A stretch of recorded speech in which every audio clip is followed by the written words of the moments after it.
मैं हूँ आपके साथ आरजे तनु। हाजिर हूँ एक बार फिर एक कहानी लेकर जो सत्य घटना पर आधारित है। इस कहानी का नाम है मृग तृष्णा और इसे लिखा है राजश्री जैन जी ने।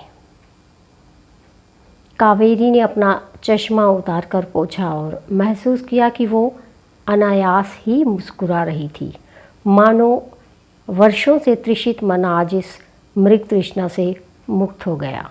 और सोचा कि नारी मन में उठती उमंगों को अब समेट कर रखना ज़रूरी नहीं है।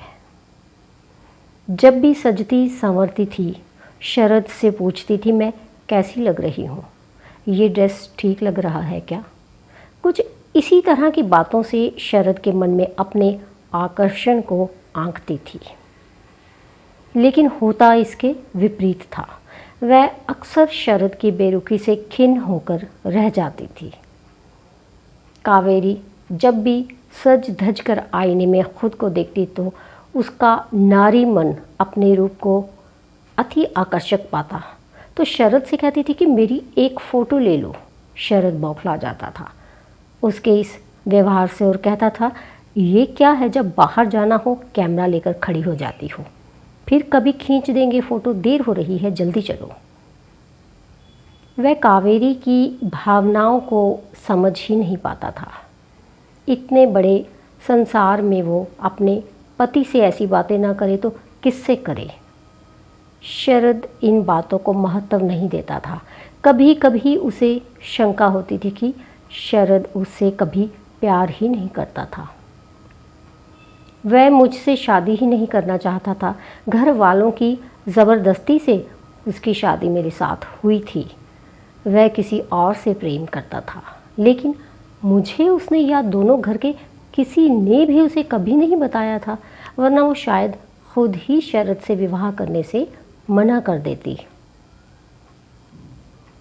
पति का प्यार पाना उसका अधिकार है, लेकिन ये सब जानने के बाद भी वह इस रिश्ते में जुड़ी रही।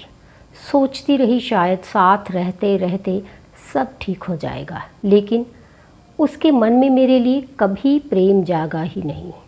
उसे सारी गलती शरद की ही लगती थी कि उसने मेरे साथ अन्याय किया है। कुछ भी होता, दबाव में आकर उसे मेरे साथ विवाह नहीं करना चाहिए था। ऐसा करके उसने अपने और मेरे जीवन को नीरस बना दिया है। ऐसा करने का उसे कोई हक नहीं था। एक नारी को प्रेम और प्रशंसा की भीख मांगना भी शोभा नहीं देता है। शरद एक बहुत अच्छा इंसान है और वो उसके लिए वो सब कुछ करता था जो एक अच्छा पति करता है। फिर भी उसके मन में प्रेम का अंकुर नहीं फूट पाया और उसके मन में मेरे प्रति प्रेम की रिक्तता ही रही। उसने एक बार साफ शब्दों में भी कह दिया था कि तुम मेरी जिम्मेदारी हो, इसलिए मैं वही निभा रहा हूँ। तुम्हारे साथ रहना मेरी मजबूरी है।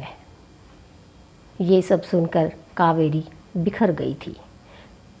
क्या करूँ, इसी उधेड़ बुन में 1 वर्ष बीत गया था। आज उसकी पहली विवाह की वर्षगांठ थी, लेकिन उसे सजने की इच्छा नहीं हो रही थी, ना ही वो शरद के साथ मनाना चाह रही थी। आईने में अपना चेहरा देख जो बिल्कुल मुरझाया हुआ था, जिस तरह बिन हवा, पानी, धूप के एक हरा भरा पौधा मुरझाया हुआ होता है, उसे चिंता हो रही थी कि बाकी का सारा जीवन वह शरद के साथ कैसे बिताएगी।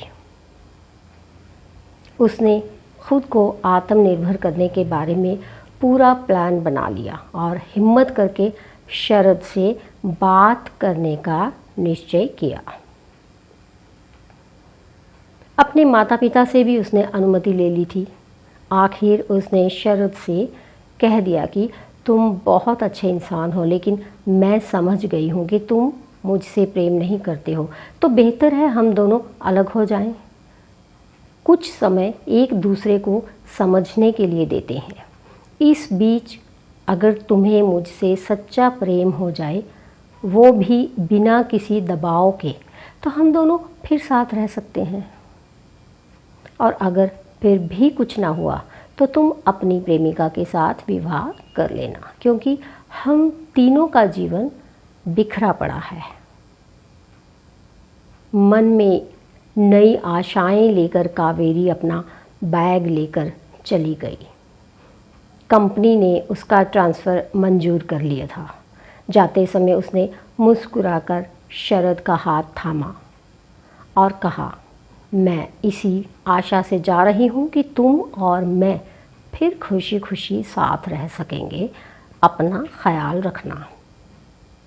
कावेरी को एक अच्छे जीवन साथी की ज़रूरत थी, सिर्फ एक केयर टेकर की नहीं, ताकि ज़िंदगी हंसते खेलते गुजार सके, एक बोझ की तरह नहीं। उसे अपने जीवन में अपने पति से प्रेम पाने का पूरा अधिकार है और कोई भी स्वेच्छा से रिश्ता नहीं तोड़ता है। अत्यधिक सोच समझकर मजबूर होकर उसने ऐसा फैसला लिया था। वह सोचती रही, काश घर वालों ने ज़बरदस्ती ना की होती शरद के साथ। 1 वर्ष बाद अचानक अपने विवाह की दूसरी वर्षगांठ पर शरद को अपने घर देखकर चौंक गई। और जब शरद ने उससे अपने घुटनों पर बैठकर उसे कहा कि कावेरी, आई एडोर यू, मुझे अपनी गलती का एहसास हो गया है और अपने घर चलो, हम दोनों सच्चे जीवन साथी बनकर रहेंगे। तो दोस्तों, ये थी हमारी आज की कहानी। फिर मिलती हूँ एक नई कहानी के साथ। तब तक यूँ ही मुस्कुराते रहिए। धन्यवाद।